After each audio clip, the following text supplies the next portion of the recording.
শুভ নববর্ষ 1432। সকাল থেকে অপেক্ষা করছিলাম কখন মেলায় যাব। বৈশাখ পালন করব আর মেলায় যাব না, তা কি হয়? মেলায় না গেলে তো বৈশাখের মজাই হবে না। বিকেল বিকেল চলে গেলাম মেলাতে আমার হাজব্যান্ডের সাথে। যাওয়ার পর দেখলাম অনেক মানুষ এখানে, উপচে পড়া ভিড়, সবাই মেলা উপভোগ করতে আসছে। উৎসবমুখর একটা পরিবেশ, যা দেখে ভালোই লাগলো। আর তো চলে আসলাম আমার পছন্দের স্টলে চুড়ি দেখার জন্য। এখানে অনেক সুন্দর সুন্দর কাচের চুড়ি, রেশমি চুড়ি, সব রকমের চুড়ি বিক্রি হচ্ছিল।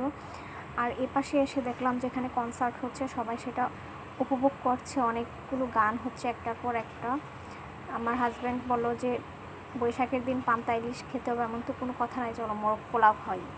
তারপর এই তো মোরগটা রান্না করলাম। এটা অনেক টেস্টি একটা মোরগ রান্না হয়েছিল। জানি না ক্যামেরাতে কালারটা এমন কেন আসছে। এই তো এভাবে কাটলো বৈশাখ দিন। সবাই ভালো থাকবেন। আল্লাহ হাফিজ।